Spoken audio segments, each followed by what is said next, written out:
Hello dear student, कैसे हैं बच्चे आप लोग। सबसे पहले तो यूनिक पब्लिकेशन के इस ऑनलाइन प्लेटफॉर्म पे हम आपका स्वागत करते हैं। तो तैयार हो जाइए। प्रीवियस ईयर क्वेश्चन को आज हम लोग डिस्कस करने वाले हैं। अगर आप बिहार डीएलएड प्रवेश परीक्षा की तैयारी कर रहे हैं तो आपको पता होगा कि प्रवेश परीक्षा की तैयारी के लिए किस तरह से हम लोगों को प्रीवियस ईयर क्वेश्चन लगाना जरूरी होता है। क्यों लगाना जरूरी होता है? क्योंकि जब आप किसी भी एग्जाम की तैयारी कर रहे होते हैं, हमको उस एग्जाम में अपियर होने से पहले ओवरऑल ये आइडिया हमको लग जाना चाहिए कि एग्जाम में किस लेवल का क्वेश्चन आता है। और जब तक ये पता नहीं आएगा तो आप एग्जाम में अच्छा परफॉर्म नहीं कर सकते हैं। ठीक, इसलिए प्रीवियस ईयर क्वेश्चन अगर अभी तक आप नहीं लगा रहे हैं तो जरूर लगाया कीजिए। कॉपी लेकर के बैठिए, अपना यूनिक पब्लिकेशन का जो बुक आपने खरीदा है उस बुक को लेकर के बैठिए। और जब आपको यहाँ क्वेश्चन डिस्कस किया जाता है तो पहले वीडियो को पॉज कीजिए, आप क्वेश्चन को खुद से बनाइए, अपना प्रोसेस और हमारा प्रोसेस कंपेयर कीजिए, जो बेस्ट प्रोसेस लगे उसको एग्जाम में अप्लाई करिए। समझ गए? तो आइए स्टार्ट करते हैं आज के इस सेशन को। आज हम लोग जो डिस्कस करने वाले हैं बिहार डीएलएड प्रवेश परीक्षा जो 13/9/2025 को हुई थी, उस सेट को हम लोग डिस्कस करेंगे। और इस सेट में हम मैथमेटिक्स के क्वेश्चन को डिस्कस करने वाले हैं। चलिए, सबसे पहले तब तक में आप बता दीजिए कि आप कहाँ कहाँ से ये वीडियो देख रहे हैं, किस डिस्ट्रिक्ट से वीडियो देख रहे हैं, ये हमको जरूर बताइए। ठीक, ताकि हम भी जाने कि बिहार के किस किस जिले तक हम पहुंच पा रहे हैं ना। चलिए, ये आपको दिख रहा है कि मैथमेटिक्स का ये क्वेश्चन जो है 46 नंबर से है। तो इसी क्वेश्चन को हम लोग सबसे पहले डिस्कस करेंगे। तो चलिए स्टार्ट किया जाए क्या? बिल्कुल सर, स्टार्ट किया जाए। चलिए, तो आपका 46 नंबर क्वेश्चन दिख रहा है। समीकरण एक्स स्क्वायर माइनस एक्स बराबर पी इंटू 2x-1 के मूलों का योग 0 हो तो सर इसको सॉल्व करिए। तो एक्स स्क्वायर माइनस एक्स, इसको इधर लाओ भाई, माइनस पी इंटू 2x-1 बराबर क्या? 0। लिखोगे ना? अब जरा बताओ, x square minus x minus 2px minus minus क्या सर? प्लस पी बराबर 0। एक्स स्क्वायर, इस दोनों में कुछ कॉमन आ रहा है क्या? यस सर, एक्स कॉमन आ रहा है। तो यहां कितना बच जा रहा है बोलो? 1 प्लस 2p प्लस p बराबर कितना? 0। ये आपका इक्वेशन आ गया। बोल रहा है कि मूलों का योग 0 है। तो मूलों का योग क्या होता है सर? मूलों का योग क्या होता है? अल्फा प्लस बीटा क्या होता है? माइनस बी बाय ए। तो माइनस बी के जगह पे तो -1 प्लस 2p है, माइनस बी बाय ए। माइनस माइनस क्या हो जाएगा? प्लस ना हो जाएगा सर। 1 प्लस 2p बाय ए, ए के जगह पे कितना है? 1 है, बराबर 0। तो यहां से आपका आ गया 2p बराबर कितना? -1 आ गया। तो p का वैल्यू कितना आ जाएगा बोलो भाई? -1/2 आ जाएगा। ये आपका option number C is correct. समझ गए? चलिए आगे बढ़ा जाए। नेक्स्ट क्वेश्चन आपका, एक द्विघात बहुपद ज्ञात करें जिसके शून्यक 2 तथा 4 हैं। द्विघात बहुपद है ना भैया, जिसके शून्यक क्या है? 2 और 4। तो एक काम करो ना, इसको कैसे, द्विघात बहुपद कौन सा होगा इसमें से? तो अल्फा प्लस बीटा निकाल लो, कितना है? 6। और अल्फा बीटा कितना है बोलो भाई? अल्फा बीटा आपका कितना? 3/a। तो 4/1 सेकेंड। अल्फा बीटा 4 दूनी कितना बोल लो? 8 हो जाएगा। तो अब चलो, तो सर यहां से अगर हम अल्फा प्लस बीटा निकालें तो minus B by, yes sir, यहां से आपका माइनस माइनस प्लस 6 आ जा रहा है। अल्फा इंटू बीटा सी बाय 8 आ जा रहा है सर। ये आपका ऑप्शन नंबर ए इज सही। बाकी सब में से नहीं आ रहा है सर। 8 दूनी 16 आ जाएगा अल्फा बीटा। यहां से 8 इंटू 1/2 करोगे तो 4 आ जाएगा। तो ये सब तो होगा नहीं। ये आपका option number A is correct. चलिए नेक्स्ट क्वेश्चन हम लोग देखते हैं। किसी दिए गए आयत की लंबाई में 20% की वृद्धि, चौड़ाई में 20% की कमी। लंबाई में 20% की वृद्धि हो रही है और चौड़ाई में 20% की क्या हो रही है? कमी हो रही है। तो सर एल, लंबाई में 20% की वृद्धि, 20% मतलब 1/5। तो 5 क्या हो रहा है? 5 बढ़ करके 6 हो जा रहा है। और चौड़ाई सर, चौड़ाई में 20% की कमी, यानी 5 से 1 घटेगा तो 4 हो जाएगा। तो चलो, इसका मतलब सर पहले इसका क्षेत्रफल कितना, L इंटू बी कितना 25, अब क्षेत्रफल कितना 24 हो गया। हमको पूछ रहा है तो क्षेत्रफल क्या रहता है, क्षेत्रफल वही थोड़ी रहता है, घट जाता है सर। कितना घटा, 25 में से 1 घट गया, तो कितना घट गया 1/25, 25 में से 1 घटा तो 1, ये 25 चौके 100, 4 है, 4% कम हो जाता है। Option number D is correct. चलिए, चलो मेरे भाई आगे बताओ। यदि त्रिभुज एबीसी और डीईएफ दो त्रिभुज हैं और AB बटे डी बराबर BC बटे FD, तो दोनों त्रिभुज क्या हो, दोनों त्रिभुज समरूप होंगे। ध्यान देना मेरे भाई, ABC है आपका, ABC। अच्छा, इसमें दिया क्या हुआ है उस हिसाब से आपको ट्रायंगल बनाना होगा। जो कंडीशन दिया हुआ है AB बटे DE बराबर BC बटे क्या सर FD, ठीक, BC बराबर क्या FD, BC बराबर FD और AB बटे DE। चलो सर, AB बाई DE बराबर BC बाय FD, ये क्या हो, मिट गया। चलिए फिर से कर देते हैं। ये आपका दिया हुआ AB बटे D, AB बटे D बराबर BC बटे FD। तो हमको पूछता है दोनों त्रिभुज समरूप हैं। दोनों त्रिभुज समरूप कब होगा सर, अब अगर इसके बीच का एंगल भी इक्वल हो जाए तो SAS से तब समरूप हो जाएगा। तो angle B is equal to क्या होना चाहिए, एंगल D होना चाहिए। चलिए नेक्स्ट क्वेश्चन पे चला जाए। क्वेश्चन नंबर 50, दो समबाहु त्रिभुज के क्षेत्रफलों का अनुपात 9:4 है तो उनकी संगत भुजाओं में डैश का अनुपात होगा। भाई साहब, क्षेत्रफल का अनुपात दिया हुआ, समरूप त्रिभुज में क्या होता है, क्षेत्रफल का अनुपात क्या होता है, समरूप त्रिभुज के संगत भुजाओं के वर्ग के अनुपात के बराबर होता है क्षेत्रफल का अनुपात। चलो भाई, तो हम क्या करेंगे, ये लेकिन क्षेत्रफल का अनुपात दिया हुआ है सर, तो हमको संगत भुजा अगर A1 बाय A2 है तो संगत भुजा के वर्गों का अनुपात होता है क्षेत्रफल का अनुपात। यहां से स्क्वायर हटाएंगे तो क्या हो जाएगा, √9/4 हो जाएगा। 9 का वर्गमूल कितना भाई मेरे 3 और 4 का वर्गमूल 2, 3:2 हो जाएगा। Option number A is correct. चलिए नेक्स्ट क्वेश्चन, नेक्स्ट क्वेश्चन पे बढ़िए। नीचे कई वास्तविक संख्याओं के दशमलव प्रसार दिए गए, इनमें से कौन परिमेय नहीं है। एक बात याद रखना भैया, दशमलव क्या बोला है कि नीचे कई वास्तविक संख्या दशमलव प्रसार दिए, इनमें से कौन परिमेय नहीं, परिमेय नहीं है यानी अपरिमेय है। तो जिसका दशमलव प्रसार शांत होता है या अशांत आवर्ती होता है वह परिमेय संख्या होती है, लेकिन जिसका दशमलव प्रसार अशांत अनावर्ती होता है वो जो होता है वो अपरिमेय संख्या होती है। तो यहां आपको दिख रहा है कि इसका दशमलव प्रसार क्या है, अशांत अनावर्ती है। सर 12 के बाद एक 0 आया, फिर 12 के बाद 00 आया, फिर 12 का 000 आया, सर अनावर्ती है। अशांत अनावर्ती दशमलव प्रसार वाली सभी संख्याएं क्या होती है, अपरिमेय होती है, यानी परिमेय नहीं होती है। तो नेक्स्ट क्वेश्चन पे अब बढ़ते हैं। दिए गए समीकरण x² + mod x + 4 के बराबर 0 के कितने वास्तविक मूल हैं। अच्छा, mod x मतलब क्या, +x भी और -x भी। तो एक बार हम लोग mod x का वैल्यू +x कंसीडर करेंगे और एक बार हम लोग mod x का वैल्यू -x कंसीडर करेंगे, बराबर 0। कंसीडर बोला है, कंसीलर नहीं, लड़कियां लोग समझ जाती है कंसीलर। कंसीलर किस लिए लगाते हैं चेहरे पे, जरा बताना तो अपने कमेंट बॉक्स में। कंसीलर हम लोग लगाते हैं चेहरा पर अगर कोई दाग धब्बा पिंपल्स वगैरह है तो उसको छुपाने के लिए, उस दाग धब्बे को छुपाने के लिए हम लोग फेस पर क्या लगाते हैं, लड़कियां लोग, हम लोग नहीं, लड़कियां लोग क्या लगाती है फेस पे, कंसीलर लगाती है। तो कंसीलर नहीं बोला गया है, यहाँ कंसीडर बोला गया है। तो एक बार हमने mod x का वैल्यू +x कंसीडर किया है और एक बार हमने mod x का वैल्यू -x कंसीडर किया है।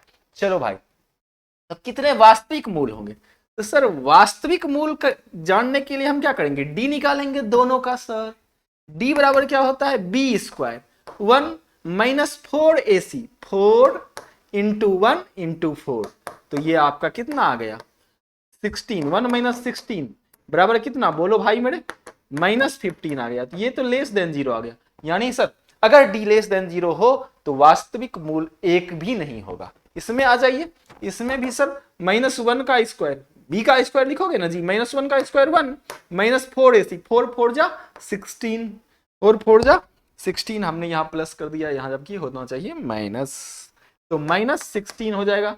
ये भी सर -15 आ गया, तो -15 यानी 0 से छोटा है। तो अगर d 0 से छोटा हो तो मूल क्या होता है, अवास्तविक होता है। तो दोनों केस में अवास्तविक आ गया, यानी कि 0 मूल वास्तविक, एक भी मूल वास्तविक नहीं है, तो 0। Option number C is correct. चलिए नेक्स्ट क्वेश्चन, 20% और 15% की क्रमिक छूट एक एकल छूट के बराबर है। 20% और 15% की क्रमिक छूट, सर 20 + 15 -20 × 15 छूट है ना भैया, इसलिए माइनस लगाए हैं हम लोग। ठीक, तो 20 + 15 कितना, 35, माइनस 15 दूनी 30, 0 0 कट गया, और 15 दूनी 30, तो ये कट जाएगा, 2 पंचे 10, 5 तिया 15, 35 में 3 घटा दो ना भाई, कितना हो गया बोलो, 32%। Option number D is correct. Next question पे चलते हैं, ये भी बहुत ही आसान सा क्वेश्चन फिर से आ गया, जल्दी से तुम बता दो कितना आया। समबाहु त्रिभुज की ऊंचाई 3√3 सेंटीमीटर का क्षेत्रफल क्या होगा। सर ऊंचाई, समबाहु त्रिभुज की ऊंचाई का फॉर्मूला होता है √3a/2। ए क्या है सर, समबाहु त्रिभुज की भुजा है। जब आपका ऊंचाई दिया हुआ है भैया 3√3, तो ये आपका कैंसिल आउट हो जाएगा, √3 से √3, 3 × 2 कितना हो जाएगा बोलो, 6 हो जाएगा। ए बराबर 6 आ गया सर। आइए, तो अब जब a 6 आ गया तो समबाहु त्रिभुज का क्षेत्रफल कैसे निकालोगे, √3/4 × साइड का स्क्वायर, साइड का स्क्वायर तो साइड है 6 × 6 हो जाएगा सर, 2 से कट जाएगा, 2 बार में, 2 से कट जाएगा 3 बार में, और कटेगा क्या, कटेगा सर 3 तिया 9√3 आ जाएगा। 9√3 कहीं दिख रहा है क्या, yes sir, option number C for cat, cat means बिल्ली। चलिए नेक्स्ट क्वेश्चन बढ़ते हैं। यदि समीकरण निकाय दिस बराबर 0 एंड दैट बराबर 0 के मूल आलेख परस्पर समांतर हो तो समीकरण निकाय के हल होंगे। भाई साहब आरेख क्या है, यहां समांतर है, यानी दोनों चलेगी साथ साथ, दूर दूर तक चलेगी, लेकिन कहीं मिल नहीं पाएगी, कहीं मिल नहीं पाएगी। तो भाई साहब जब मिलेगी नहीं तो हल संभव कहां से होगा, हल संभव तब है, सॉल्यूशन पॉसिबल तब है जब दोनों रेखाएं एक दूसरे को कहीं मिले। ठीक, कहीं मिलेगी तभी तो सॉल्यूशन निकलेगा, तभी तो बात आगे बढ़ेगी। तो यहां तो सर क्या हो जाएगा, कोई हल नहीं होगा। Option number A is correct. चलिए नेक्स्ट क्वेश्चन चला जाए।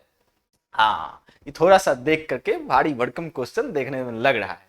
एक वॉशिंग मशीन जिसका नकद मूल्य 15,000 रुपया है, किस्त योजना के अंतर्गत खरीदी गई। हाँ, 2250 रुपये तुरंत भुगतान के पश्चात 2 समान अर्धवार्षिक किस्तों में भुगतान किया गया, यदि ब्याज की दर 8% वार्षिक दर से प्रति छमाही संयोजित हो जाती। जैसे ही छमाही बोला गया ना भाई, एक साल का यानी 12 महीना का रेट दिया हुआ है 8%, तो हमको बताना 6 महीने का कितना हो जाएगा।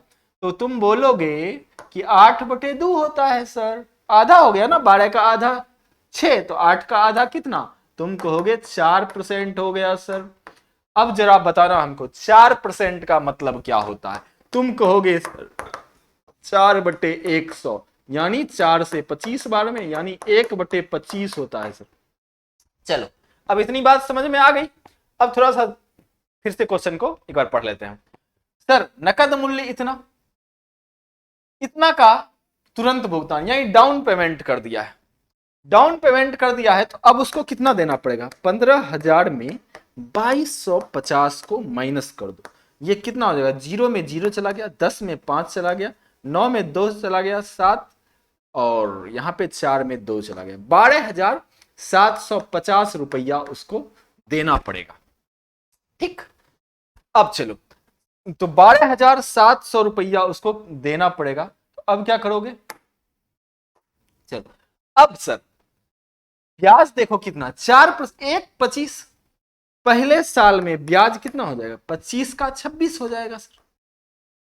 ठीक, दूसरे साल में कितना हो जाएगा, 25 का स्क्वायर बढ़ करके 26 का स्क्वायर हो जाएगा। ठीक, अब चलो सर ये 26 का स्क्वायर है, तो इधर बराबर करो, चूंकि किस्त बराबर ना है, अर्धवार्षिक किस्त क्या है, बराबर है, तो सर इसको 26 से गुना करना पड़ेगा तभी तो बराबर होगा। तो चलो इधर आपने किया तो इधर भी करना पड़ेगा भाई साहब। तो 26 गुना 25 बोलो कितना हो गया? 26 गुना 25, 25 छके 150, 25 दूनी 50, 50 15 65। यहाँ 25 का स्क्वायर कितना भाई मेरे? 625 आएगा। यहाँ 5 आ गया, यहाँ 5 2 7 आ गया, 6 6 6 6 12 आ गया। चलिए 1275 आ गया सर। अब चलो 1275 का वैल्यू ये क्या है? मूलधन है सर। इधर वाला मूलधन है, इधर वाला क्या है? मिश्रधन आ रहा है। तो सर मूलधन 1275 का वैल्यू दिया हुआ है कितना? 12,750 दिया हुआ है। 12,750 यानी एक का वैल्यू कितना सर? 10। अब चलो 26 का स्क्वायर, यानी कि हम 26 का स्क्वायर कितना होता है? 676। ऊपर भी 676 है, यानी किस्त जो है दोनों किस्त कितने रुपया का है? 676 रुपये का है।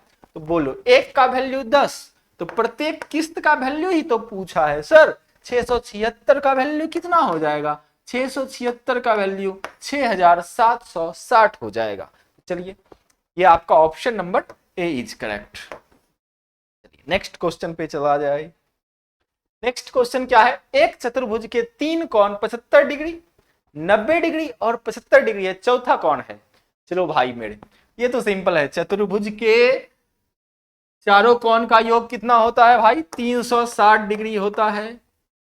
और 360 में इसको जोड़ करके घटा दो तो 75 75 150, 150 में 90 घटा दोगे तो कितना? 90 जोड़ दोगे तो कितना हो जाएगा? 240 डिग्री। 360 में 240 घटा दो कितना हो जाएगा? 120 डिग्री हो गया सर।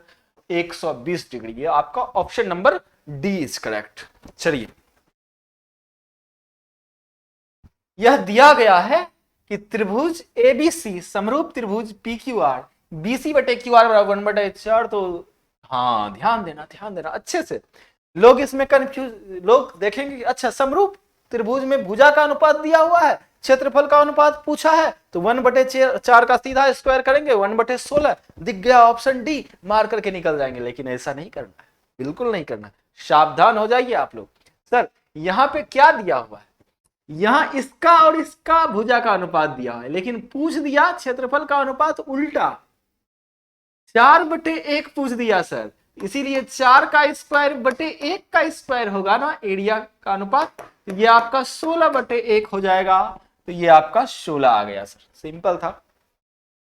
चलिए नेक्स्ट क्वेश्चन। बहुपद x square minus 2x plus 1 का एक शून्यक होगा। ये तो साफ दिख रहा है सर, किसको नहीं दिख रहा होगा? ये x-1 का होल स्क्वायर है। x-1 का होल स्क्वायर करोगे ना, a-b के होल स्क्वायर पे तोड़ करके देखो, उतना ही आएगा आपका। ठीक, शून्यक निकालना होता है तो इसको 0 के बराबर कर देते हैं सर, यानी x-1 बराबर 0। इट मीन्स सर x बराबर कितना आ गया? 1 आ गया। तो 1 आ गया सर। बता दो मेरे भाई। Next question. चलो नेक्स्ट क्वेश्चन पे चला जाए।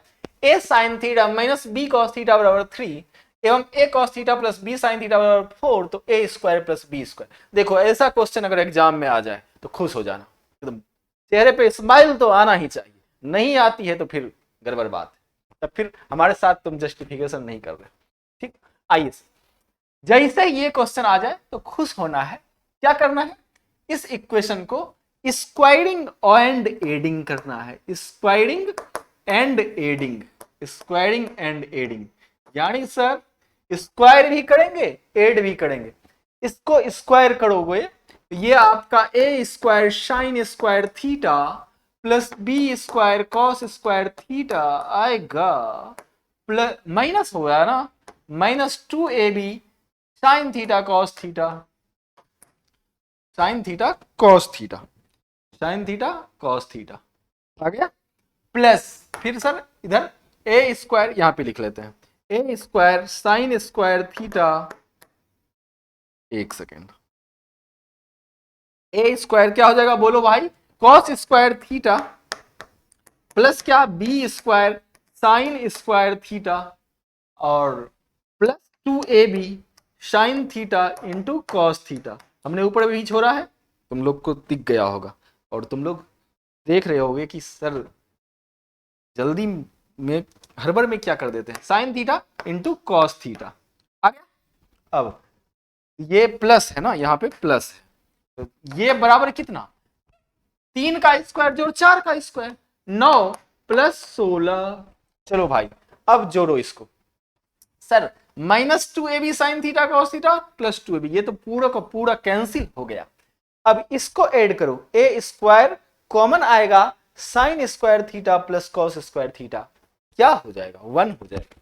इसको सीधा हम ए स्क्वायर नहीं लिखेंगे क्या सर, प्लस फिर ये दोनों ऐड होगा तो बी स्क्वायर कॉमन आ जाएगा, sine square cos square theta plus sign square theta कितना होता है, 1 होता है।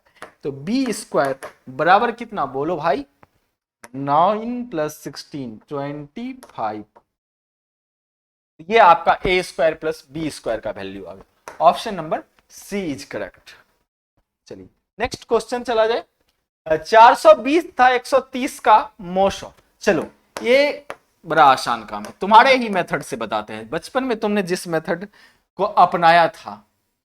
चलिए 120, हाँ 130 से 420, चलो क्या हो जाएगा भाई मेरे, तो कितनी बार में, 3 बार में लगा दो ना भाई, 390 आएगा, 0 12 में 9 गया 3, 3 में 3 कैंसिल।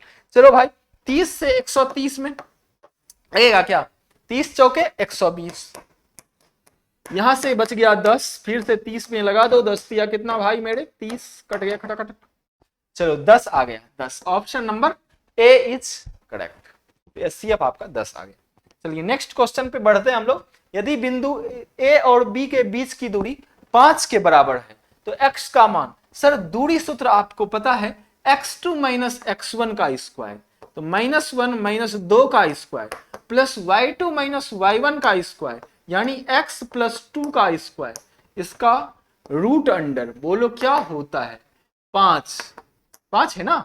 अब इसका स्क्वायरिंग कर दो भाई, तो -1 -2 -3 का स्क्वायर कितना, 9 प्लस x प्लस 2 का होल स्क्वायर, रहने दो इसको, इधर 5 का स्क्वायर करोगे तो 25 आएगा, 9 उधर चला गया तो 25 में 9 घटेगा तो कितना हो जाएगा भाई मेरे, 16 हो जाएगा। सर 16 किसका स्क्वायर है तुम बोलोगे, 16 तो सर 4 का स्क्वायर है, 4 का स्क्वायर है। अब जब बेस सेम, पावर सेम तो बेस भी सेम, x प्लस 2 बराबर आ गया 4, तो यहां से x का वैल्यू 4 में 2 घटा दोगे तो कितना होता है, तो 4 में 2 घटा दोगे तो ये 2 होता है सर, तो option number A is correct, 62।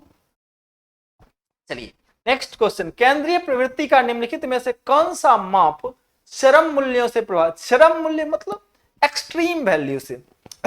अगर आंकड़े में आपका जो डेटा दिया हुआ है उसमें एक्सट्रीम वैल्यू अगर चेंज कर दिया जाए, ठीक, बढ़ा दिया जाए, तो क्या उसकी किस चीज पर प्रभाव पड़ेगा, तो सर माध्यिका, तो वो नंबर माध्यिका तो हम लोग बीच में देख करके निकालते हैं, बहुलक जो है आपका उसमें कौन सबसे अधिक बार आता है वो होता है, लेकिन माध्य जो है थोड़ा सा भी आप डेटा में उलटफेर करेंगे तो ये फिर आपका बदलेगा ही बदलेगा, ठीक, ये दोनों हो सकता है नहीं भी बदले लेकिन ये तो बदल जाएगा sir. Option number A is correct.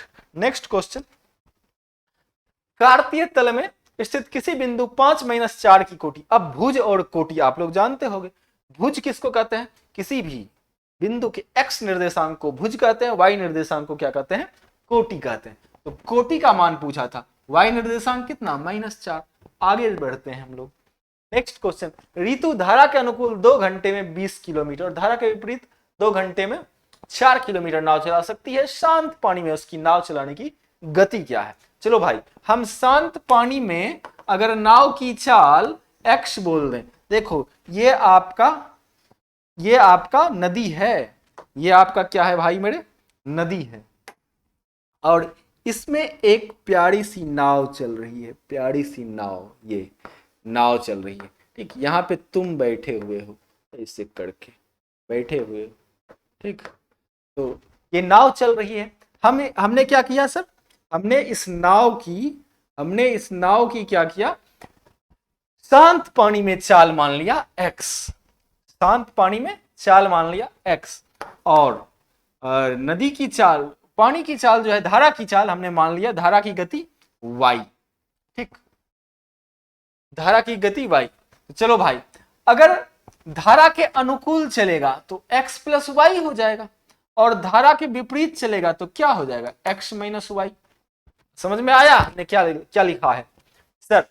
हमने लिखा है कि अगर नाव जो है धारा के अनुकूल चलेगी, अगर नाव धारा के अनुकूल चलेगी तो अनुकूल चाल कितनी, x प्लस वाई, और प्रतिकूल चलेगी तो क्या, x माइनस वाई। अनुकूल चलती है ना तो शांत जल में जितनी नाव की गति होती है धारा की चाल उसमें ऐड हो जाती है, और अगर प्रतिकूल चलती है तो शांत जल में जिस गति से नाव चल रही है उसमें धारा की गति को क्या कर देते हैं, माइनस कर देते हैं। ठीक, चलिए धारा के विपरीत x प्लस वाई, शांत जल में हाँ धारा के अनुकूल चाल कितनी है, x प्लस वाई कैसे निकालोगे सर? धारा के अनुकूल कितनी चलती है, 20 किलोमीटर 2 घंटा में। सर चाल बराबर हम लोगों ने पढ़ा है दूरी बटे समय होता है। दूरी कितना है भैया, 20 बटे 2, तो चाल बराबर दूरी बटे समय, 20 बटे 2 कितना बोलो, 10। अब धारा के विपरीत 2 घंटे में 4 किलोमीटर, तो धारा के विपरीत चाल कितनी हो जाएगी जरा बोलो, दूरी बटे चाल बराबर दूरी बटे समय, तो चाल बराबर दूरी बटे समय, तो 4 बटे 2 कितना बोलो भाई, यही ना है, 4 किलोमीटर चलती है 2 घंटे में, 4 बटे 2 बराबर 2। हमको पूछ रहा है कि नाव चलाने की गति और धारा की गति क्या हो जाएगी, जल्दी से बता दो मेरे भाई। किसको किसको जोड़ करके 10 होता है, 6 3 9 होता है, 7 4 11 होता है, 10 6 16 होता है। यानी ये वाला लिखना जरूरी भी नहीं था सर, ये वाला स्टेटमेंट आपको लिखना भी जरूरी नहीं था। 6 + 4 10 होता है, option number C is correct. चलिए नेक्स्ट क्वेश्चन। हाँ, 49 33 और 24 सेंटीमीटर आयाम वाले घनाभ के रूप में लोहे के एक ठोस टुकड़े को एक ठोस गोले के रूप में ढाला जाता है। हिंदी थोड़ा पढ़ना सा ठप हो जाता है। ढाला जाता है, गोले की त्रिज्या है, चलो भाई मेरे, तो घनाभ है, घनाभ का 49 है, 33 है, 24 है, तो घनाभ का आयतन क्या होता है जरा हमको बताना तो, लंबाई गुना चौड़ाई गुना ऊंचाई। 49 गुना 33 गुना 24, हाँ 49 गुना 33 गुना 24 बराबर, बोलो क्या, लंबाई गुना चौड़ाई गुना ऊंचाई हो गया। अब हाँ गोला के रूप में ढाला जाता है ना, गोले की त्रिज्या, तो सर गोला 4/3 पाई r क्यूब,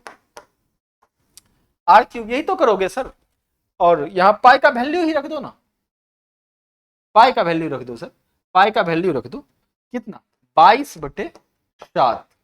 अब काटो, r निकल जाएगा आपका, अपने से करके देखो कितना आता है। चलो तो ये तो सर कटेगा कटेगा कटेगा, 4 से 6 के 24, 11 दूनी 22, 11 तिया 33, 2 से और कटेगा क्या, यस सर 2 तिया 6, तो चलो r क्यूब है, ये 7 गुना 7 49, एक साथ इधर से आ जाएगा, फिर 3 गुना 3 गुना 3 बराबर r क्यूब। चलो सर क्यूब न है, जिसका ट्रिपलेट बनेगा वो सिंगल बन जाएगा, r बराबर कितना बोलो, 7 गुना 3 आ गया, यानी 21। Option number A is correct.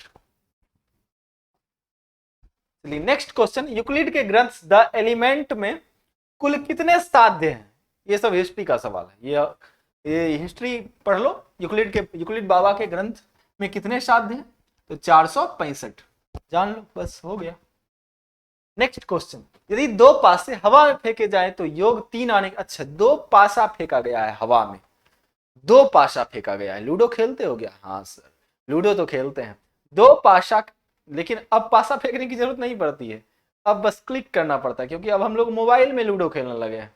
ठीक, तो चलिए 2 पासे हवा में फेंके जाए तो योग 3 आने की प्रायिकता। सर जब हम 2 पासे को फेंकेंगे तो टोटल सैंपल स्पेस जो आएगा, कुल संभावित घटनाएं कितनी आएगी, 6 गुना 6 आ जाएगी। अब इसमें लेकिन हमको किसकी प्रायिकता पूछ रहा है? सर योग 3 आने की, तो योग 3 तभी आएगा जब पहले पर 1 आए, दूसरे पर 2, या फिर पहले पे 2 आए, दूसरे पर 1, और तो कोई संभावना है नहीं, बस 2 ही संभावना है। 2/6 गुना 6, यही प्रायिकता हो जाएगी, 2 तिया 6, तो 1/6 तिया कितना हो जाता है, 18 हो जाएगा sir. Option number C is correct. चलो 69 नंबर पे चलते हैं। निम्नलिखित में से कौन से भिन्न का दशमलव प्रसार शांत होगा? सर किसका दशमलव प्रसार शांत होता है? 9th क्लास में एक स्टेटमेंट लिखा हुआ है, उसको बार बार जाकर के पढ़ना। हम अभी बता रहे हैं, उसको याद कर लेना नहीं तो ठीक। कि भिन्न का दशमलव प्रसार शांत कब होता है? जब किसी परिमेय संख्या के हर में, फिर से सुनना अच्छे से, जब किसी परिमेय संख्या के हर का फैक्टर में सिर्फ 2 और 5 दिखाई पड़े। सिर्फ कौन दिखाई पड़े? 2 और 5 दिखाई पड़े, या फिर सिर्फ 2 दिखाई पड़े, या फिर सिर्फ 5 दिखाई पड़े। क्या क्या बोले? सिर्फ 2, सिर्फ 5 या सिर्फ 2 और 5। तो सर तो उसका दशमलव प्रसार शांत होता है। 2 और 5 के अलावे और कोई भी दिख गया तो वो अशांत हो जाएगा। चलो भाई, तो सर इसका हम करेंगे तो कितना हो जाएगा? 5 नमा 45, 91 गुना 5 आ जाता है सर। इसमें 13 और 7 आ जाएगा, ये तो होगा नहीं आपका। इसमें करो सर, 5 तिया 15, 5 दूनी 10, 32 गुना 5 करेंगे। यस सर दिख रहा है। ये तो 2 पे पावर 5 है, 32 गुना 5 पे पावर 1। सर इसमें सिर्फ 2 और 5 आ रहा है, अब दूसरे को चेक करने की क्या आवश्यकता है? हो गया, option number B is correct. आगे बढ़ा जाए।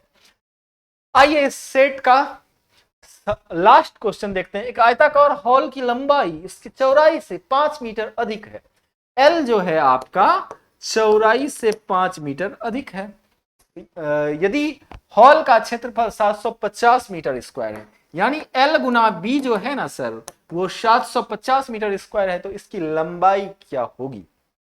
चलो लंबाई क्या हो जाएगी सर? एल के जगह पे रखो तो बी गुना, हाँ एक सेकेंड, तो एल के जगह पे क्या रखोगे बोलो तो? b प्लस 5 रखोगे सर, और इंटू बी बराबर कितना? 750। अब एक काम करो, इसको सॉल्व करने जाओगे तो थोड़ा सा टाइम टेकिंग चीज हो जाएगा। इसको ऐसे ऐसे बनाते हैं। 15 हमको पूछा लंबाई है, यानी ये लंबाई का वैल्यू दिया हुआ है ये सब।